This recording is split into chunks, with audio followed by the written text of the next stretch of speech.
Hey, and good afternoon, good evening. Welcome to the latest Johnny Cleveland podcast. We are recording on our new platform, Riverside. So if there are any technical difficulties this afternoon, I do apologize up front. But thank you for being here. We appreciate you following us here on the Fanatical Elves Network, part of Fans First Sports Network. And I'm your host, John Suchan, and this is the Johnny Cleveland podcast.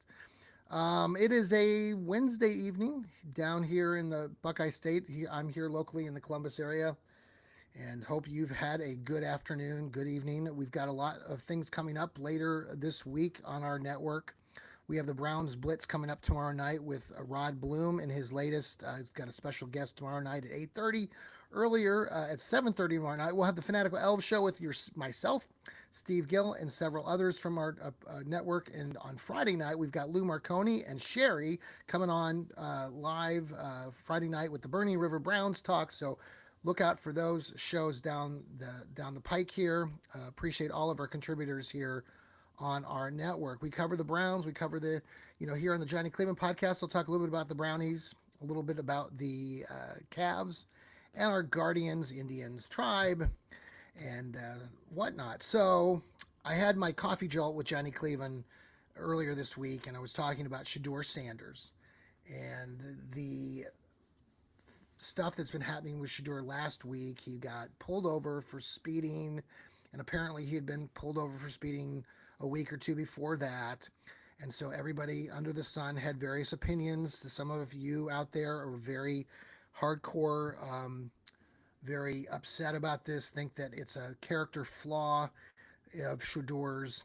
And on my show the other morning, I basically said, like, let's not overblow this thing.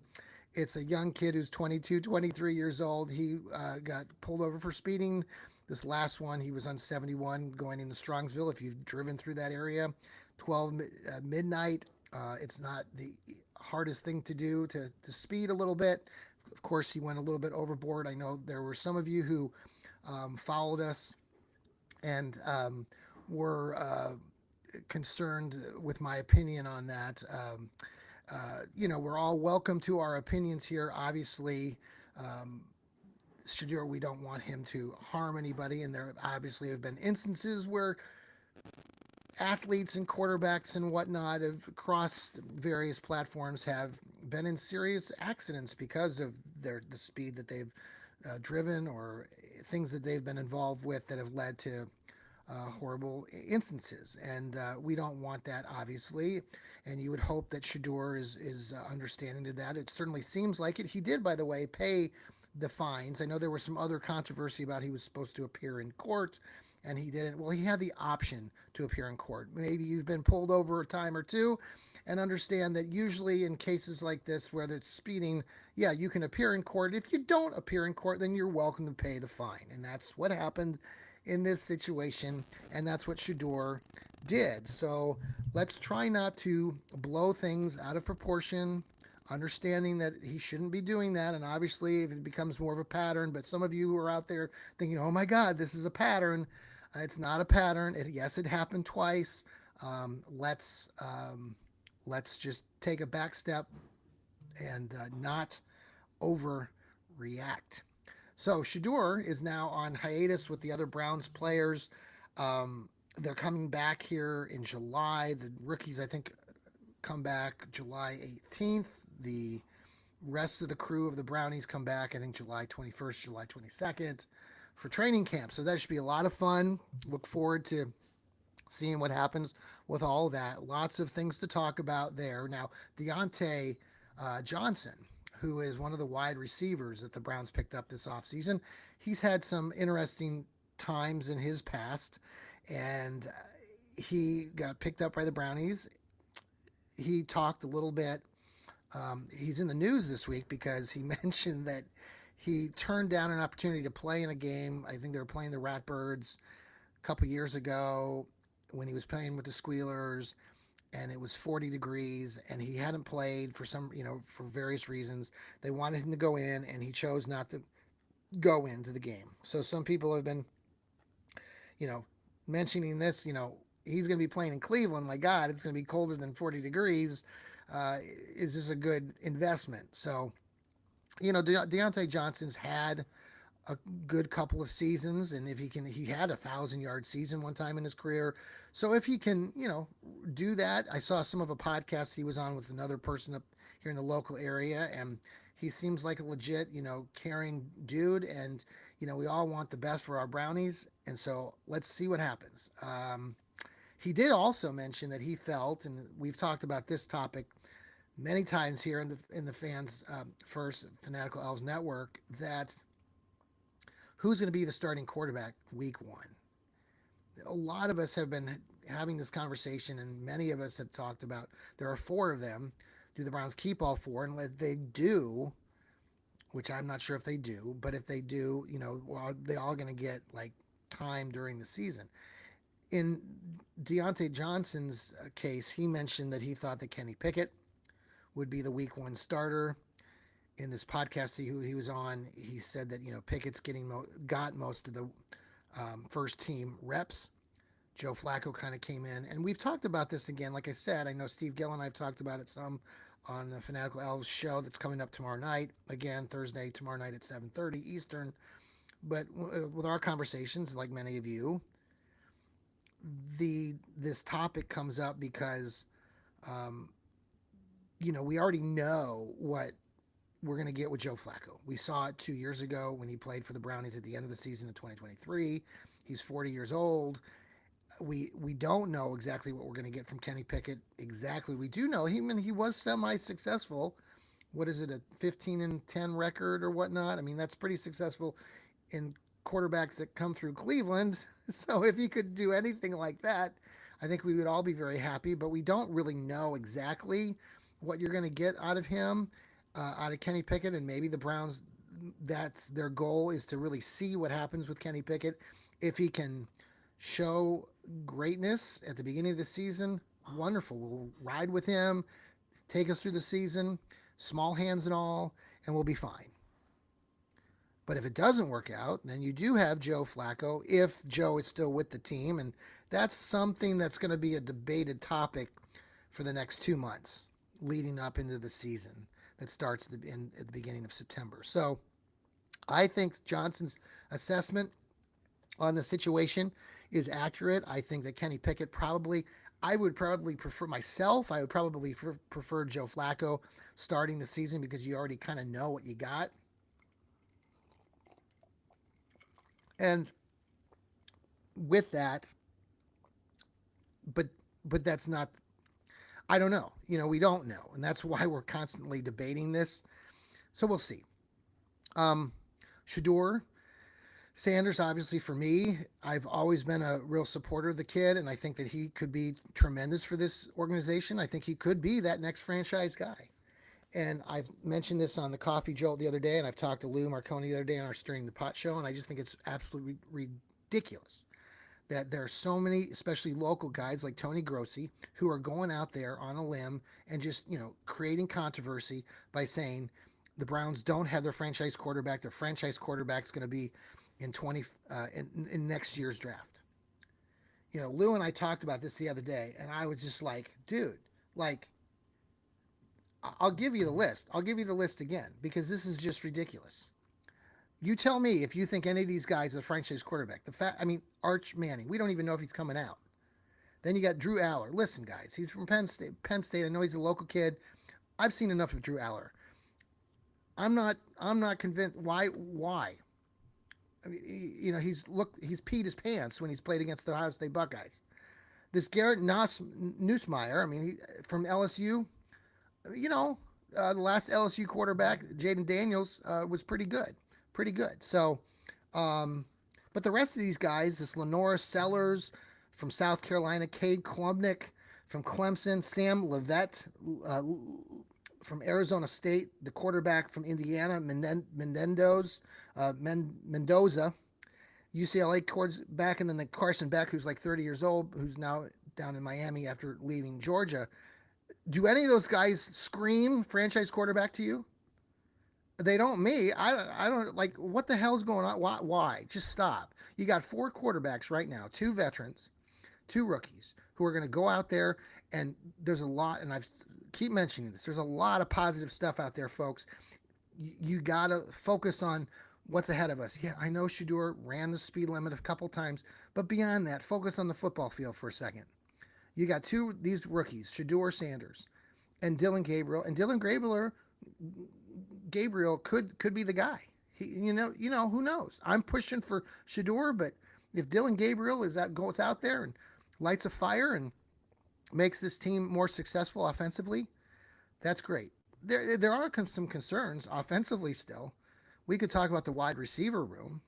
Are you excited about the wide receiver room? I mean, Jerry Jeudy, yes. David Njoku, yes. Harold Fannin, the new kid that they got from Bowling Green, nice pickup in the draft. But beyond that, I mean, some of you were talking about Cedric Tillman. What the hell has Cedric Tillman done? Great. He had a couple games here and there. Great. Um, Thrash. I know some of you are excited about Thrash. I'm not. What has he done and what can he do? I mean, I don't see it.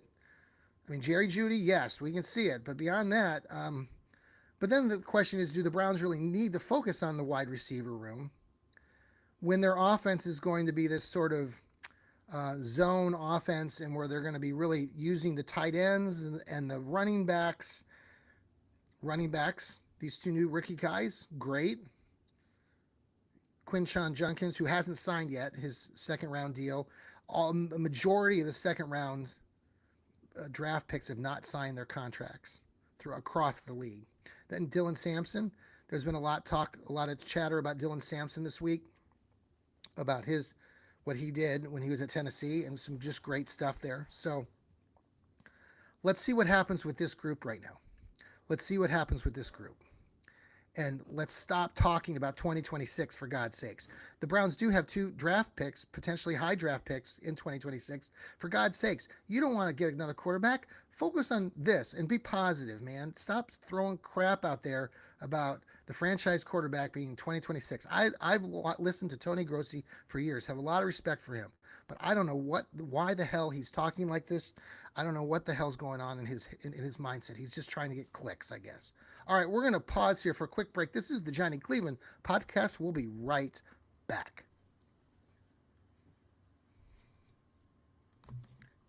And thank you for joining us back here on the Johnny Cleveland podcast, part of the Fanatical Elves Network. We are recording tonight on Riverside, so thanks to them.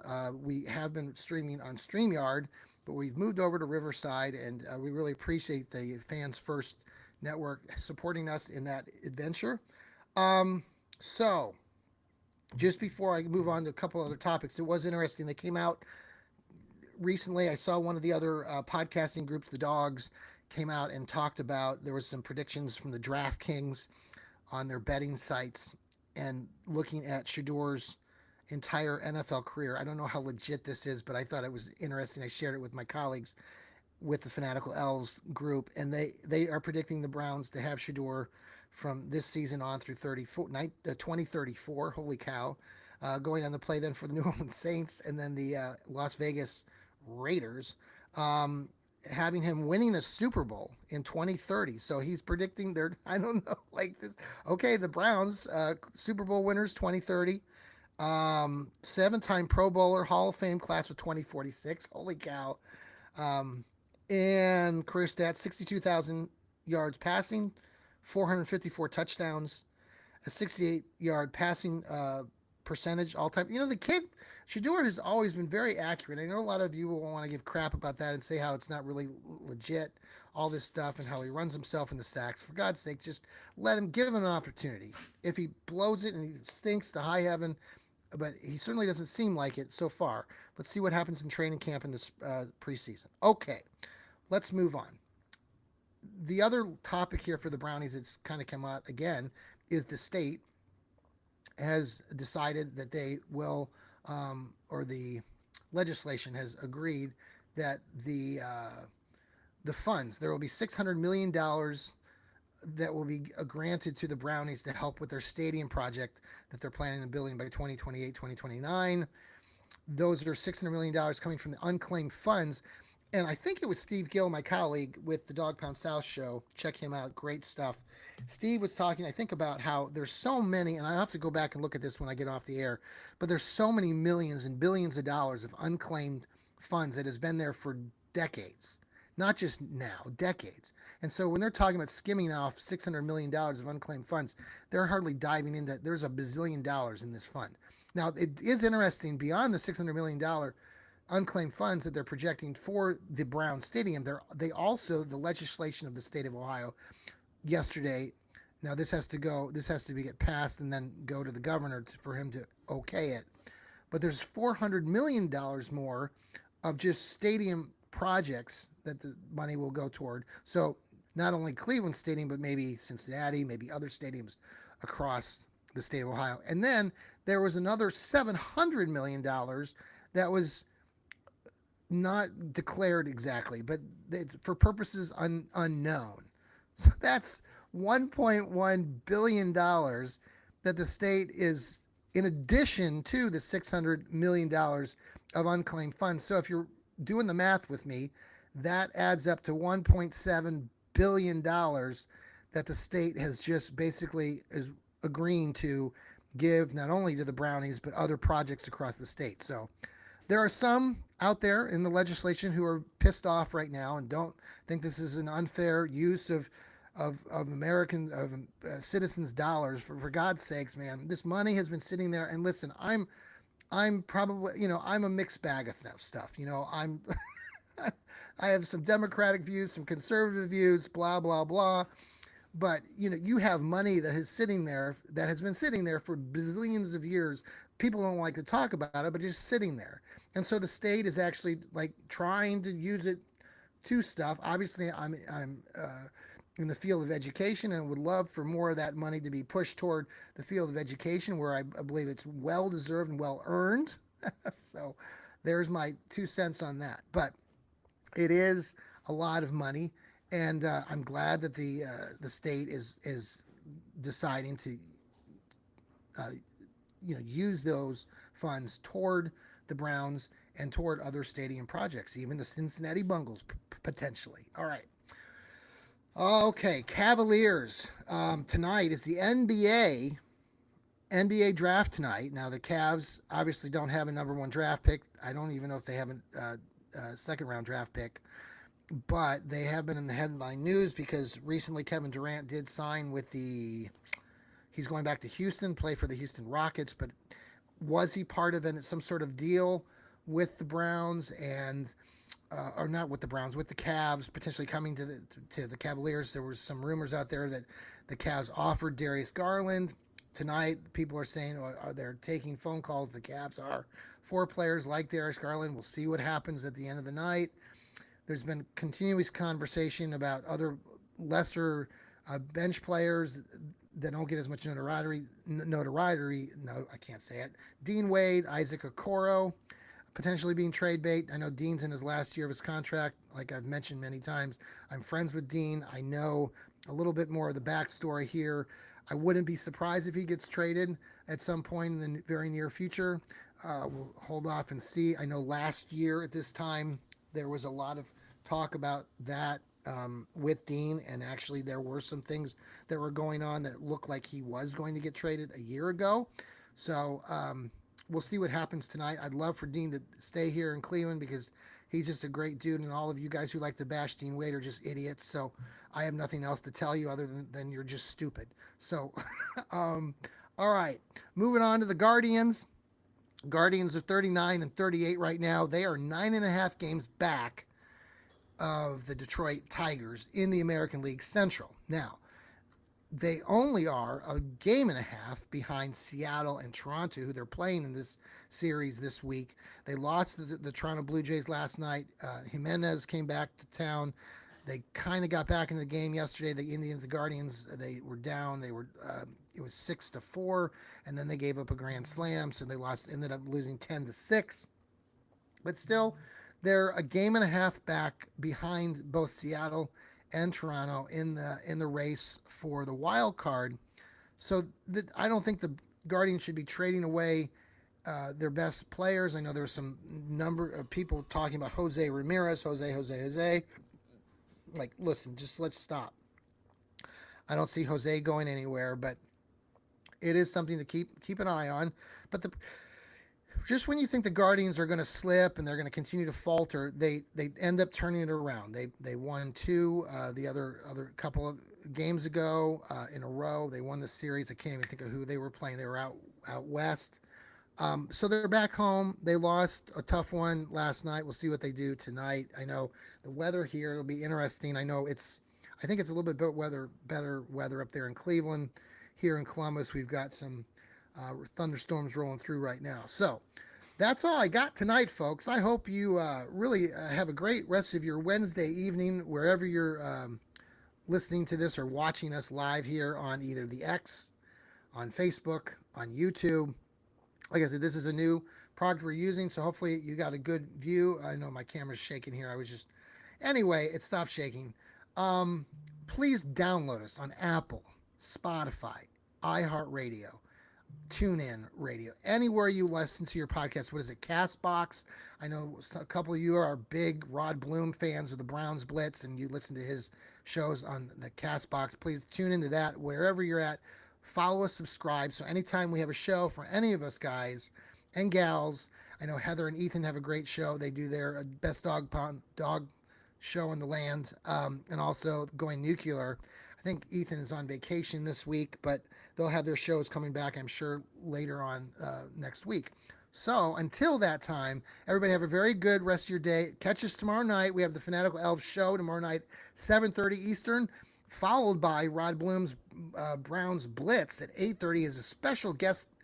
This will be his 301 episode. He had his 300th episode last Thursday. So great job, Rod. Great job to all my colleagues who participate here at the Fanatical Elves Network. We appreciate your loyalty, Browns fans. Please follow us. Tell other people about our podcasting network and follow along. We're fans just like you. And thank you, Hemisphere Coffee Roasters, for supporting us as well. Check them out. We've got a link on our X page. Good night, everybody. This is the Johnny Cleveland Podcast. See you later, and keep smiling.